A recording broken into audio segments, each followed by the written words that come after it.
Hi, everyone, and welcome to today's episode of the Positive Proof Podcast. I'm your host, Parmis Najmi, and I'm so glad that you're here. If you want to listen to more episodes like this one on self-improvement, mindset, and wellness, go ahead and hit that follow button to join the family. Before I get into today's episode, I just want to ask you guys for a quick and kind favor, and that is if you haven't yet left a review, I would absolutely appreciate if you could do so. It helps so much to build this podcast and help it grow so that we can increase the positive impact we make and just overall make it a bigger community. Also, if you are looking for daily motivation, follow me on Instagram at Positive Proof Podcast, where I post behind the scenes content and daily quotes that serve as sweet daily reminders. And if anyone is wondering how to leave episode requests, you can actually send me your thoughts via the DM me your thoughts link in the description or via Instagram DM as well. Now, if you're new here, quick little intro about me is I am now 27 years old, based in Toronto, and I started this podcast after a few big life shifts from leaving my 9-to-5, going full-time on a business with my boyfriend, leaving a relationship that lasted 4 years, leaving many friendships, and just realizing I had way too much to say about self-growth, relationships, and becoming the woman I actually want to be. So I'm really happy you're here. And with that, let's get into today's episode. Now, today's episode is a little bit special because it's a birthday episode, my 27th birthday to be exact, and I want to mark it in a way that felt very honest and reflective, not with a big highlight reel or a big celebration post, even though I did do one on Instagram, but with something a little bit more intimate here on the podcast. So I sat down and asked myself, what have I actually learned in 27 years? Not the things I've performed for the world, but the quiet truths, the mindset shifts, the realizations that softened or strengthened me in ways that I really didn't expect. Now, some of these lessons came through joy and a lot of them came through mistakes. All of them, though, have shaped the woman that I'm still becoming. And my hope is that this feels less like a list and more like a mirror, like kind of a conversation between just two friends. Maybe one lesson will meet you exactly where you are right now, and maybe another will plant a seed that you'll need to revisit later. Either way, take what resonates, leave what doesn't, and give yourself space to grow at your own pace. Now, before we dive in, I'd love to do a quick poll check-in for those of you who are tuning in on Spotify. You're going to see a poll under this episode with a few options, and I'd love if you could tap the one that best reflects where you are right now in your own journey. So are you building, are you focused, disciplined, and laying foundations? Or are you pivoting, something's shifting and you're figuring out your next step? Or are you healing, you slowed down to process and reset? Or are you thriving? You're aligned, you're energized, and finally seeing results. Or are you lost and nothing feels clear right now and, it's very hard to admit? So there's really no right answer, just a gentle moment to pause and check in with yourself. But other than that, let's get into it. 27 lessons from 27 years. Okay, lesson number 1. You are not meant to be understood by everyone. Clarity attracts, confusion repels. This one took me years to actually internalize because I used to twist myself into 1,000 versions trying to be liked, accepted, or at the very least not misunderstood. But the truth is, the clearer you become about your values, your energy, your preferences, the more likely it is that people will misunderstand you or label you or decide you are too much or not enough or just not for them. And you know what? That is actually a very good sign. It means you are no longer watering yourself down to be digestible. You are being understood by the right people and misunderstood by the ones who were never meant to have full access to you. It's not rejection, it's refinement. The more you clarify who you are, the more you repel confusion and the more aligned your life starts to feel. You're not here to be everyone's cup of tea. You're here to be your own favorite flavor and let the right people find you because of it, not despite it. Lesson number 2, not knowing is not weakness. It's where all growth begins. See, we put so much pressure on ourselves to have it all figured out, to have the answers, the confidence, the 5-year plan. But if I have learned anything in 27 years, it's that the most powerful transformations always start with, I don't know. I don't know what I want yet. I don't know how to handle this. I don't know who I'm becoming. And instead of rushing through that space or trying to cover it up with overconfidence, I've learned to sit in it, to stay curious instead of ashamed. And there's actually something really sacred about not knowing. It makes you ask better questions. It keeps you humble. It softens your ego so you can actually receive new perspectives. Some of the strongest, most grounded women I know are the ones who allow themselves to be beginners again and again and again. So if you're in a season where you feel unclear or confused, good. That means something is growing. That means you're not stuck and that you're expanding. Lesson number 3, I learned that a life of pure ease isn't always fulfilling, and that having purpose and building something and working towards what matters brings so much light and drive. For the longest time, I thought the goal was to make life as easy as possible. No stress, no pressure, no hard decisions.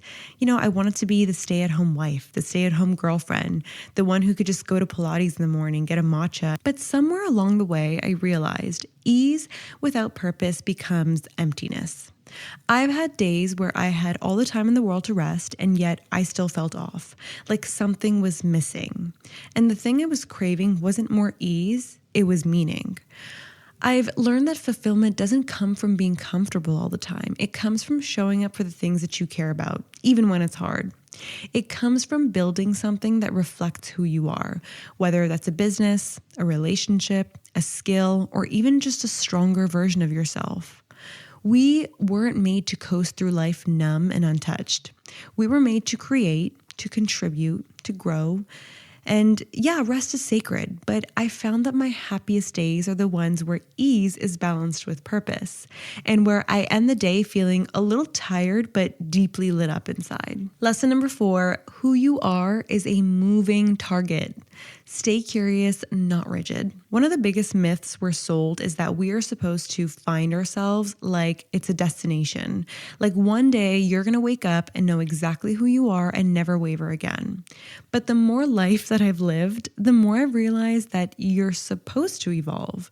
Who you are at 21 is not going to be who you are at 27, and thank God for that. Holding on to outdated versions of yourself just to stay consistent is a slow kind of self-betrayal. And I've learned that it's so much more empowering to stay curious about myself than to cling to an identity that just no longer fits. So let your dreams shift. Let your definitions of success grow up. Let your personality soften or sharpen as needed. The point isn't to be the same forever. The point is to keep becoming. And when you give yourself permission to change without guilt, you become way more grounded in your truth because it's your current truth, not some fossilized version of you from 5 years ago. Lesson number 5, I learned that my time is very limited and very precious, and where I choose to spend it ultimately shapes the quality of my life. This one hit me really hard in my mid-20s because time used to feel like this endless, stretchy thing. Like I had forever to do everything I wanted, see everyone I loved, and say yes to every plan. But at some point, I started noticing how tired I felt when I spent time in the wrong places, with people who drained me, in rooms where I felt small, on tasks that didn't align with my goals. And I realized every minute is a deposit into the life that you're building. You don't get refunds for energy poorly spent. So now I try to be intentional. I ask myself, will this nourish me or deplete me? Is this a should or a genuine yes? Listen, I still have days off. I still overcommit sometimes, but this awareness of how sacred my time is has completely changed how I structure my life. You don't need more hours. You just need more clarity on how to use them. Lesson number 6, make peace with past versions of you. They weren't mistakes, they were bridges. It is so easy to look back at past versions of ourselves and cringe. Trust me, I do it sometimes. The things we tolerated, the choices we made, the relationships we stayed in too long. But what I've learned is this: those versions of you weren't wrong. They were just doing the best they could with what they knew. And more than that, they were stepping stones, bridges that got you here, where you are right now. And if you didn't go through that messy era, that people-pleasing phase, that heartbreak, you wouldn't have the insight or the standard or the resilience that you have now. So instead of judging those past selves, I've started to thank them. Literally, I'll journal and write, "Thank you to the version of me who didn't know better but still showed up." Self-growth without self-compassion is just shame in disguise. You don't have to love every decision you've made, but you can honor the fact that each one carried you a little further. And that's what healing really is. It's not erasing the past, it's integrating it. Lesson number 7, confidence isn't loud, it's doing what you said you would, even when no one is watching. I know a lot of you have heard this from me in my past episodes, but for the longest time, I thought confidence meant being bold or outspoken or taking up space in a room. And sometimes, yeah, it can look like that. But what I've learned is that true confidence is very quiet and it's internal.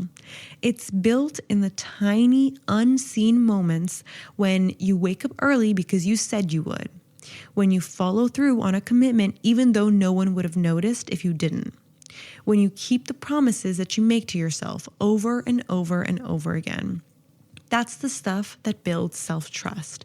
And self-trust is confidence because it means you can rely on you. You're not performing. You're not waiting for applause. You are just showing up consistently, quietly, and powerfully. And that kind of confidence doesn't fade when life gets hard. It holds you steady because it was never about proving anything to anyone else. It was about becoming someone that you respect. Lesson number 8, anger is very valid, but composure is power. This is one that I am still working on, to be very honest with you, because anger is such a real and raw emotion and it deserves to be felt. But what I've learned, sometimes the hard way, is that how I express that anger matters just as much as why I feel it. There have been moments I've lashed out, said things that I didn't mean, or let one emotion run the whole conversation. And every time I've walked away feeling drained and honestly a little disappointed in myself. Not because I was angry, but because I let the anger take the lead. Now I try to pause and to ask myself, what do I actually want to communicate right now? Because yelling might feel good in the moment, but clarity feels better in the long run. Composure isn't about suppressing what you feel. It's about owning it with grace.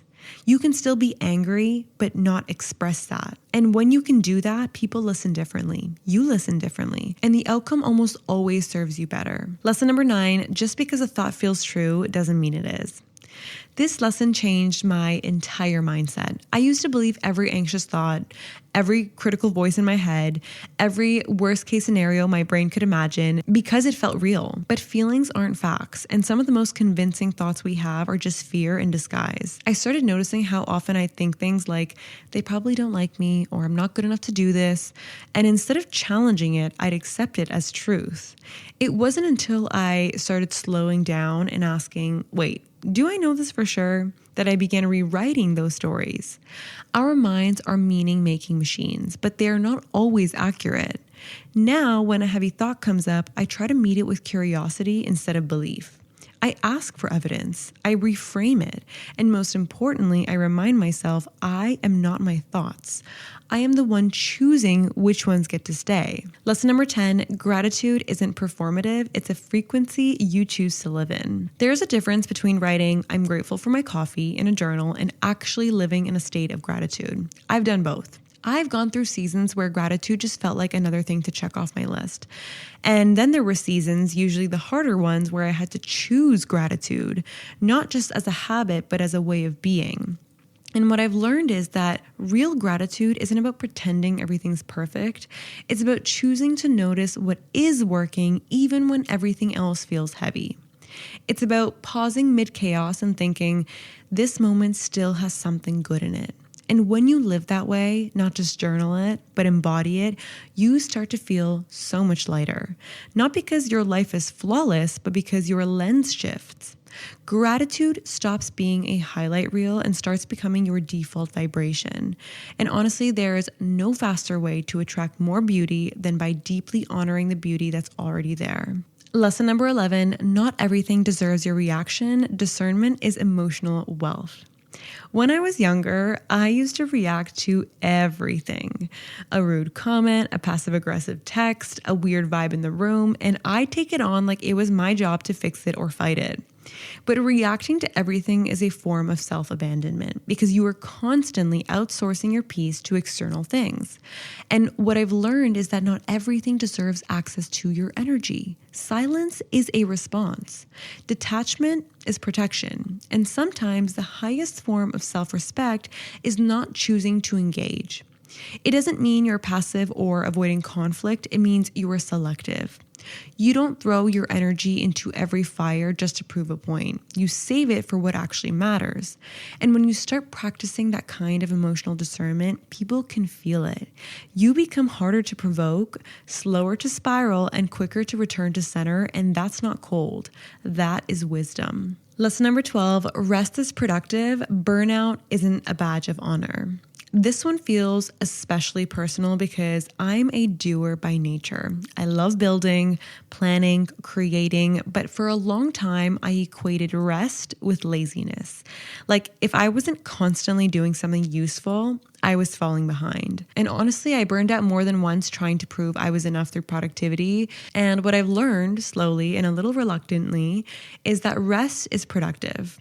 Rest restores your creativity. It sharpens your intuition. It strengthens your emotional resilience. And maybe most importantly, it reminds you that your worth doesn't depend on how much you produce. Resting doesn't mean you don't care. It means you care enough to preserve your energy for what actually matters. It's not a pause in your growth. It is part of your growth. And sometimes the most powerful thing you can do for your future is to put your phone down, close your laptop, and just simply breathe. Lesson number 13, you teach people how to treat you by what you tolerate. This one hit me like a slow realization, not a single aha moment. Because I used to think people either respected you or they didn't, like it was something they chose. But over time, I started to see that I was choosing too. Every time I let something slide that felt disrespectful, every time I kept quiet to avoid making things awkward, and every time I explained away someone's patterns, I was showing them how to treat me. Not with my words, but with my tolerance. Boundaries are not ultimatums, they're instructions. And the longer you ignore them, the more distorted the relationship becomes. You don't need to yell or make a scene. You just need to consistently align your actions with your standards. When you stop tolerating half-heartedness, it's not about punishment. It's about recalibrating the energy that you allow into your life. You cannot always control how people behave, but you can control the front row seats that you give out. And that changes everything. Lesson number 14, love is simply not enough. It's respect, timing, and shared values that matter more. I used to romanticize love so much. Like if the connection was strong, if the chemistry was undeniable, I thought that it meant it had to work. But love on its own isn't always enough, and you realize this more the older you get. You can love someone deeply and still be deeply incompatible. You can love someone and realize they're not emotionally ready, or that your values point in completely different directions. And I wish someone told me earlier that that doesn't make the love any less real. It just means it's not sustainable. Healthy love needs more than feeling. It needs respect, how you speak to each other when you're upset, or it needs timing, two people ready at the same time, or it needs shared values because that's the compass for how you move through life together. Without those things, love becomes very chaotic, and with them, love becomes safe. And now I've learned to ask more than just, do I love them? I ask, do I respect them? Do they respect me? Are we aligned? If the answer is no, I walk away, even if I love them. Lesson number 15, you can love someone and still outgrow them. This one was the hardest to accept. Because there's guilt that creeps in when you've outgrown a relationship, especially when there's no big betrayal, no dramatic fight, just a quiet knowing, like this no longer fits who I'm becoming. And yet you still love them, you still care. That duality can be very confusing, but here's what I've learned. Love doesn't always mean longevity. Sometimes the most respectful thing you can do for you and them is let go. Staying in a connection just because there's history or affection isn't fair to either person. We are meant to evolve as people. And if someone can't meet you at your next level, it doesn't make them bad and it doesn't make you selfish. selfish. It just means that chapter is complete. And there is grace in walking away with love instead of resentment. That's growth. That's maturity. That's a kind of closure that no apology or one last talk can ever really offer. Lesson number 16, boundaries aren't walls, they're invitations for healthier connection. For a while, I thought setting boundaries meant pushing people away or creating distance, like it was this cold, harsh thing you had to do to protect yourself. But what I've learned is that real boundaries aren't walls, they're bridges. They say, this is how I'd love for us to meet in the middle. They're not about controlling someone else's behavior. They're about owning what you need to feel safe, to feel seen, and to feel respected. And ironically, boundaries don't really disconnect you. They create the conditions for deeper connections. Because when you stop overextending or over-explaining or silently resenting, the version of you that shows up in that relationship is much more clearer, calmer, and more authentic. And that energy, that's the one people can actually connect to. So no, setting a boundary doesn't mean you're mean or dramatic.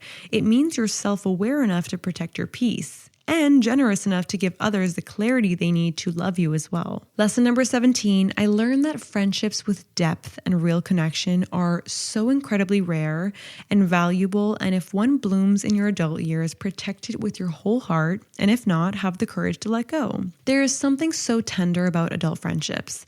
They take more effort, more intention.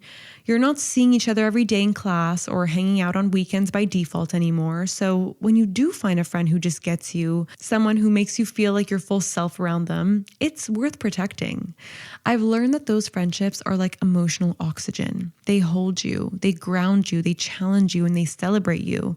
But I've also learned that not every friendship will survive every version of you, and that is completely okay. It's not about hate, because outgrowing a friend doesn't mean you're ungrateful. It just means you're honest. Some connections fade gently and some end suddenly. And some you quietly step back from when you realize the energy no longer feels aligned. It still hurts, but letting go with love is sometimes the most respectful thing you can do for them and for yourself. Deep friendships are sacred, so choose them wisely and water them very well. Lesson number 18, you're allowed to walk away quietly.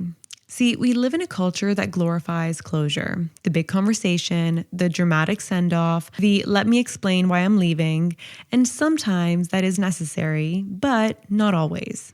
I've learned that you are allowed to outgrow a place, a person, or a version of yourself and walk away without an announcement, without the full breakdown, without waiting to be understood. Quiet exits can be healing too. Not every ending needs to be tied up with a bow. Sometimes the peace comes not from being heard, but from choosing not to over-explain yourself anymore, from trusting that your energy no longer belongs there, and that's reason enough. Walking away quietly doesn't make you cold. It means you've stopped performing your pain for other people's closure. And that kind of an exit, that's not weakness. That's self-respect in motion. Lesson number 19, I learned that keeping an open mind to different opinions, beliefs, and paths is one of the most freeing things you can do for yourself, and it brings so much peace. There is such a quiet power in not needing to be right all the time. I used to think I had to have firm opinions on everything, that changing my mind made me inconsistent. But now I find it freeing to say, I'm still learning. I've learned that keeping an open mind isn't about being passive. It's about being receptive to growth, nuance, perspective. It's saying, tell me more, instead of shutting down what feels unfamiliar. And honestly, it's brought me so much more peace. Because when you stop viewing the world in absolutes, you give yourself space to expand without guilt. You stop needing everyone to think like you or live like you, and that makes you more compassionate, more flexible, and more resilient. There's real emotional maturity in being able to sit with multiple truths and not feeling threatened by the fact that your truth might evolve. So stay open, stay curious, because that's where all the real transformation happens. Lesson number 20, I learned that you become 10 times more attractive when you have a genuine smile, charismatic aura, and a good heart with confidence. I know this might sound a little surface level at first, but hear me out. True attractiveness isn't about perfect features or curated outfits. It's about energy. It's about how you walk into a room, how present you are when someone's talking to you, how much you light up when you're talking about something you love. And I've learned that the combination of a warm heart, grounded self-belief, and genuine joy, they're unmatched. You don't have to be the prettiest, you don't have to be the loudest, but when your confidence comes from within and it's paired with softness, kindness, and authenticity, you become magnetic. People will feel it. It's not about being perfect, it's about being real and really into yourself without arrogance. It's that quiet, I like who I am energy that's so rare and so beautiful. And it starts with the way you speak to yourself when no one is listening. Lesson number 21, I learned that everything in life is temporary. When life is good, enjoy it fully. And when life is not so good, just know that better days are on the way. This one has been a quiet anchor for me because it's that reminder that nothing is permanent. Not the highs, not the lows. I used to really fear change or try to cling tightly to seasons that felt really good. But I've learned that trying to freeze time only robs you of the present.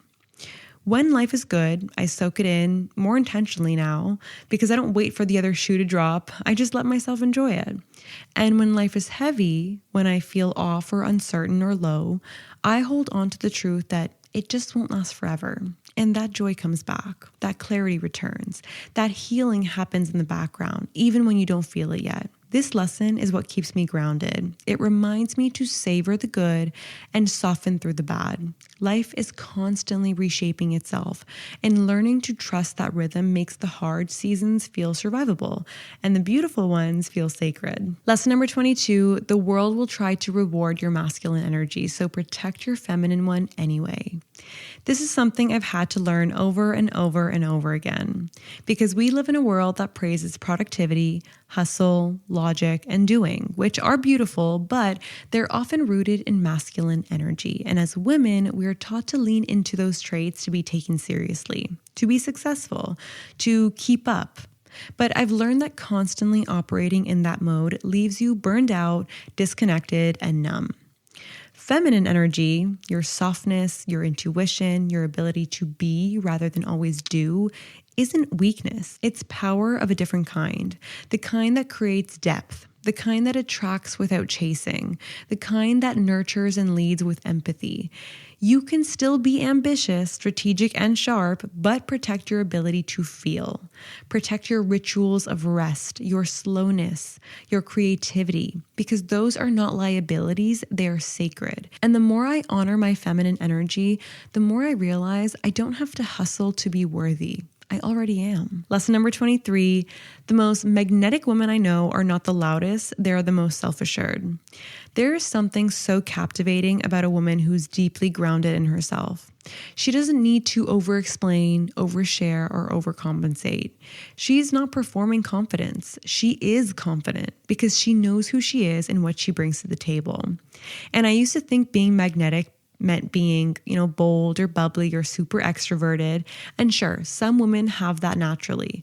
But the kind of magnetism I admire most is very quiet. It's the woman who speaks with intention, who doesn't chase attention, who makes everyone feel calm in her presence because she feels calm in her own skin. And, she's soft-spoken but unshakable. She's not trying to prove anything. And that's what makes her unforgettable. Watching women like that taught me that your presence speaks volumes when it's rooted in self-respect. You don't have to force it.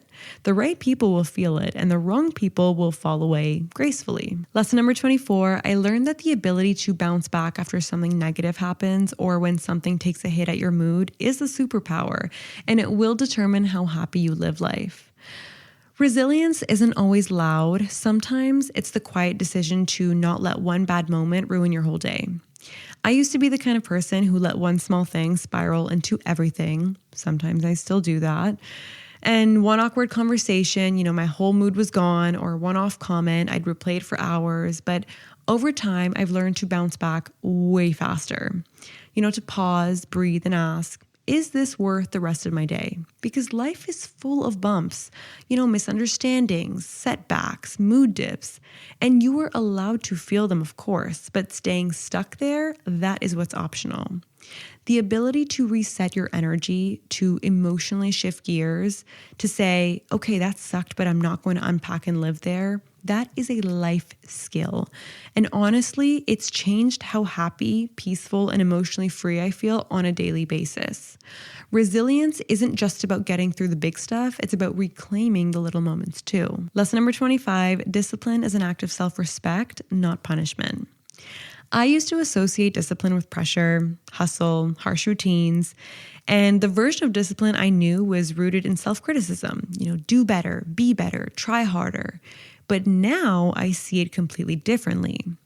Discipline, when it's healthy, is actually one of the kindest things that you can give to yourself. It's not about being strict. It's about being committed to your peace, your potential, your future self. It's saying, I love myself enough to follow through even when motivation fades. And that mindset shift changed everything.